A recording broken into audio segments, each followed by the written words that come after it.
Hi hello എല്ലാവർക്കും പുതിയൊരു വീഡിയോയിലേക്ക് സ്വാഗതം. അപ്പോൾ ഇന്ന് ഞാൻ വന്നേക്കുന്നത് വീണ്ടും കുറച്ച് ക്വസ്റ്റ്യൻസ് ഒക്കെ ആയിട്ടാണ്. അതായത് നമ്മളുടെ ഈ ഒരു ഓസ്ട്രേലിയൻ മൈഗ്രേഷൻ ജേർണിയിൽ നമുക്ക് സ്വാഭാവികമായിട്ടും ഉണ്ടാവാൻ ചാൻസ് ഉള്ള കുറേ ക്വസ്റ്റ്യൻസ് ഉണ്ട്. ഇത് നിങ്ങൾ എൻ്റെ അടുത്ത് ചോദിച്ചത് തന്നെയാണ് കേട്ടോ. ഞാനത് എൻ്റെതായ വേർഡ്സിലേക്ക് കൺവേർട്ട് ചെയ്തിട്ട് അതിനെക്കുറിച്ചിട്ടൊരു കുഞ്ഞ് എക്സ്പ്ലനേഷൻ തരാമെന്ന് വിചാരിച്ചു. കാരണം നമ്മൾ കമൻറ്റ് ചെയ്യുമ്പോൾ അതിനകത്ത് കുറച്ച് പരിമിതികളുണ്ടല്ലോ. അതായത് നമ്മൾ ഡീറ്റെയിൽഡ് ആയിട്ട് അതിനെ പറ്റിയിട്ട് എക്സ്പ്ലെയിൻ ചെയ്തിട്ടൊന്നുമുള്ള റിപ്ലൈസ് തരാനായിട്ട് പോസിബിൾ അല്ല. അപ്പൊ ഞാൻ വിചാരിച്ചു പറഞ്ഞു പോവുകയാണെന്നുണ്ടെങ്കിൽ പെട്ടെന്ന് തന്നെ അത് അങ്ങ് തീരും. അപ്പോൾ ഈ ഒരു വീഡിയോ യൂസ്ഫുൾ ആവും എന്നുള്ള വിശ്വാസത്തോടു കൂടിയിട്ട് തന്നെ നമുക്ക് നേരെ വീഡിയോയിലോട്ട് പോകാം. അപ്പൊ സ്റ്റാർട്ട് ചെയ്യുന്നതിന് മുന്നേ തന്നെ ഒരു ഡിസ്ക്ലെയിമർ പോലെ പറയട്ടെ. ഞാൻ നേരത്തെയുള്ള വീഡിയോസിലും പറഞ്ഞിട്ടുണ്ടായിരുന്നു, ഞാനൊരു സാധാരണ നഴ്സാണ്.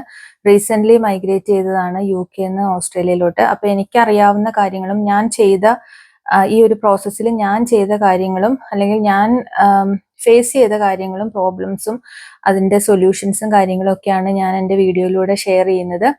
അപ്പോൾ അല്ലാതെ ഞാനൊരു എന്താ പറയാ മൈഗ്രേഷൻ ഏജന്റോ അല്ലെങ്കിൽ ഏജൻസി നടത്തുന്ന ഒരു വ്യക്തിയോ അങ്ങനെയൊന്നും അല്ല. അപ്പൊ എനിക്ക് എല്ലാ ക്വസ്റ്റ്യൻസിനും ആൻസർ ഉണ്ടാവണം എന്നില്ല. എനിക്ക് അറിയുന്ന കാര്യങ്ങൾ പിന്നെ ഞാൻ റിസർച്ച് ചെയ്തിട്ടും അവിടെ ഇവിടെ നിന്നൊക്കെ കിട്ടുന്ന ഇൻഫർമേഷൻസ് ഒക്കെയാണ് നിങ്ങളിലേക്ക് എത്തിക്കുന്നത്. അപ്പോൾ അതുകൊണ്ട് തന്നെ നിങ്ങൾ എന്തെങ്കിലും ഒരു കാര്യത്തിലേക്ക് ഇറങ്ങുന്നതിന് മുന്നേ അതിനുള്ള വിദഗ്ധമായിട്ടുള്ള മറ്റ് അഭിപ്രായങ്ങളും കൂടെ ചോദിച്ചറിഞ്ഞ് മനസ്സിലാക്കിയതിന് ശേഷം മാത്രം ചെയ്യുക. അതല്ലാതെ ഒരാളുടെ മാത്രം വീഡിയോ കണ്ടിട്ട് അല്ലെങ്കിൽ വാക്ക് കേട്ടിട്ട് ഒരു കാര്യത്തിനും ഇറങ്ങി പുറപ്പെടരുത് എന്നുള്ളത് ഒരു കുഞ്ഞ് ഡിസ്ക്ലൈമർ ആണ് കേട്ടോ. അപ്പോൾ നമുക്ക് നേരെ ഫസ്റ്റ് ക്വസ്റ്റ്യനിലോട്ട് പോകാം. അപ്പോൾ ആദ്യത്തെ ക്വസ്റ്റ്യൻ വന്നേക്കുന്നത് എക്സ്പീരിയൻസ് ഗ്യാപ്പ്. അതായത് ഇപ്പൊ നമ്മൾ ഒരു 3-4 ഇയേഴ്സ് വർക്ക് ചെയ്തു, പിന്നെ നമ്മൾ കുറെ നാൾ വർക്ക് ചെയ്തില്ല, അങ്ങനെ നമുക്ക് എക്സ്പീരിയൻസ് കരിയർ ഗ്യാപ്പ് വരുന്നത് നമ്മളുടെ ഈ ഒരു വിസ പ്രോസസ്സിനെ ബാധിക്കുമോ എന്നുള്ളതാണ്. അതേപോലെ തന്നെ അതിനോട് റിലേറ്റഡ് ആയിട്ടുള്ള വേറൊരു ക്വസ്റ്റ്യൻ ആണ്, പാസ്റ്റ് എത്ര ഇയേഴ്സ് ഓഫ് എക്സ്പീരിയൻസ് ആണ് നമ്മളുടെ PR വേണ്ടിയിട്ട് നോക്കുന്നത്, അതേപോലെ അതിനകത്ത് ഈ ഗ്യാപ്പ് പ്രശ്നമാണോ എന്നുള്ളത്. അപ്പോൾ എനിക്ക് പറയാനുള്ളത്, മെഡിക്കൽ ഫീൽഡ് എന്ന് പറയുന്നത്, അതായത് നമ്മളിപ്പം മെഡിക്കൽ ഫീൽഡിലാണല്ലോ വർക്ക് ചെയ്യുന്നത്. അപ്പോൾ ഏതൊരു ഫീൽഡിനെക്കാട്ടിലും കുറച്ചും കൂടെ ഡെയിലി ന്യൂ അപ്ഡേറ്റ്സ് വരുന്ന ഒരു ഏരിയയാണ് മെഡിക്കൽ ഫീൽഡ് എന്നുള്ളത്. അപ്പോൾ നമ്മൾ കഴിയുന്നത്ര അപ്ഡേറ്റഡ് ആയിട്ട് ഇരിക്കുക എന്നുള്ളതാണ് ഇതിനകത്ത് ഏറ്റവും കൂടുതൽ നമുക്ക് പോസിറ്റീവായിട്ട് ചെയ്യാൻ പറ്റുന്ന ഒരു കാര്യം.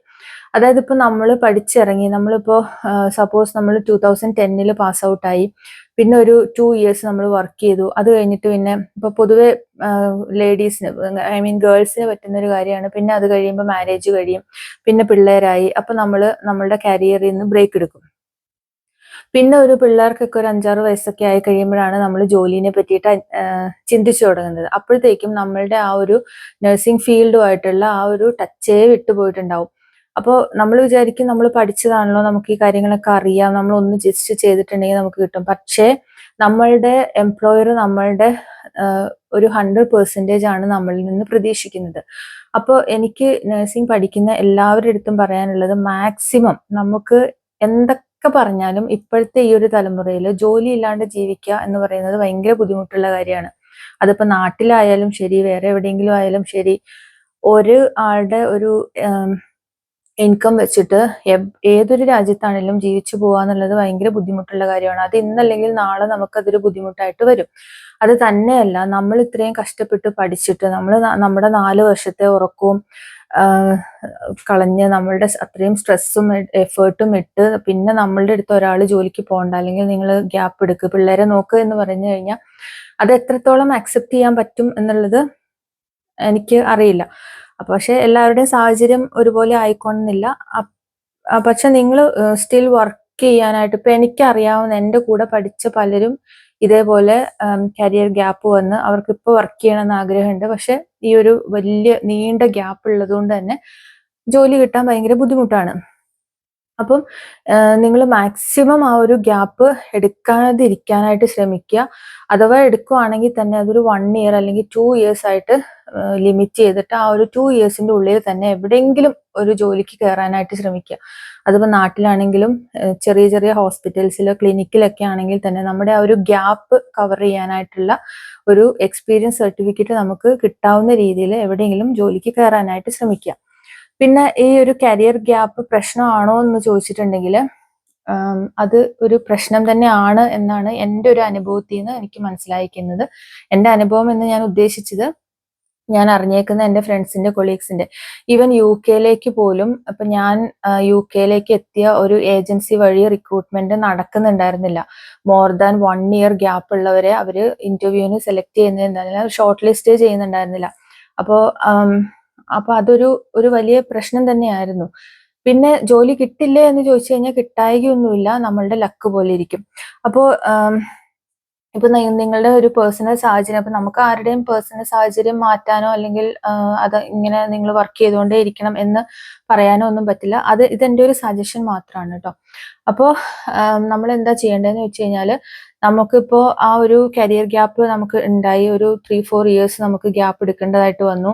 അത് കഴിയുമ്പോൾ നമ്മൾ എത്രയും പെട്ടെന്ന് എവിടെയെങ്കിലും ഒന്ന് ജോയിൻ ചെയ്യാനായിട്ട് ശ്രമിക്കുക. ഇതുപോലുള്ള ഗൾഫ് രാജ്യങ്ങളിലേക്കോ അല്ലെങ്കിൽ യൂറോപ്യൻ രാജ്യങ്ങളിലേക്കോ നമുക്ക് പോകണം എന്നുള്ള ഒരു ആഗ്രഹം നമ്മുടെ മനസ്സിലുണ്ട് എന്നുണ്ടെങ്കിൽ ആ ഗ്യാപ്പ് ഒന്ന് നികത്താൻ വേണ്ടിയിട്ട് കറന്റ്ലി വർക്കിംഗ് എന്നുള്ള ആ ഒരു സ്റ്റാറ്റസ് എങ്കിലും കൊണ്ടുവരാനായിട്ട് ശ്രമിക്കുക.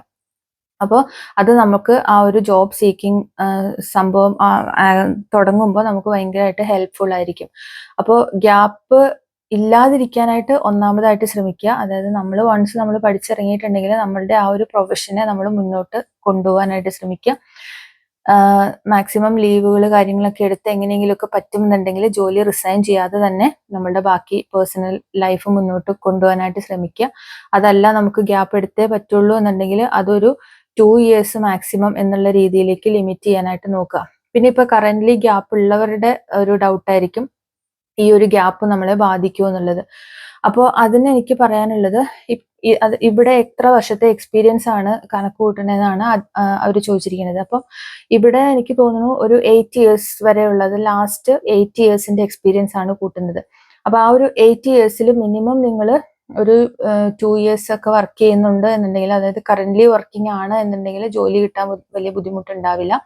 അറ്റ്ലീസ്റ്റ് 1 ഇയർ ഉണ്ടെങ്കിലും ജോലി കിട്ടാനായിട്ട് ബുദ്ധിമുട്ടുണ്ടാവില്ല. പക്ഷെ നമുക്ക് യാതൊരു എക്സ്പീരിയൻസും ഈ ഒരു ലാസ്റ്റ് 5 ഇയേഴ്സിന്റെ ഉള്ളിൽ ഇല്ല എന്നുണ്ടെങ്കിൽ ഭയങ്കര ബുദ്ധിമുട്ടായിരിക്കും. അപ്പോൾ ഇതാണ് എനിക്ക് പറയാനുള്ള ഒരു കാര്യം.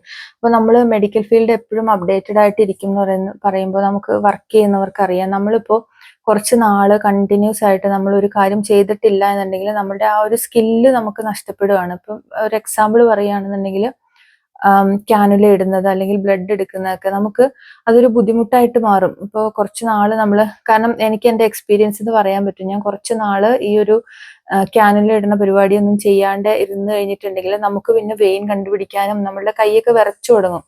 അപ്പോൾ നമ്മൾ മാക്സിമം നമ്മളുടെ ആ ഒരു കരിയർ ഗ്യാപ്പ് ഇല്ലാതിരിക്കാനായിട്ട് തന്നെ ശ്രമിക്കുക. അഥവാ ഉണ്ടെങ്കിൽ ഇതുപോലെയുള്ള ഒരു മൈഗ്രേഷനെ പറ്റിയിട്ട് അല്ലെങ്കിൽ ഒരു ജോലിനെ പറ്റിയിട്ട് ആലോചിക്കുന്ന സമയത്ത് എത്രയും പെട്ടെന്ന് നമുക്ക് എത്രയും അവൈലബിൾ ആയിട്ടുള്ള അല്ലെങ്കിൽ അടുത്തുള്ള ഏതെങ്കിലും ഒരു ഹോസ്പിറ്റലിൽ ജോയിൻ ചെയ്തിട്ട് കറന്റ്ലി വർക്കിംഗ് എന്നുള്ള ആ ഒരു സ്റ്റാറ്റസിലോട്ട് മാറാനായിട്ട് ശ്രമിക്കുക.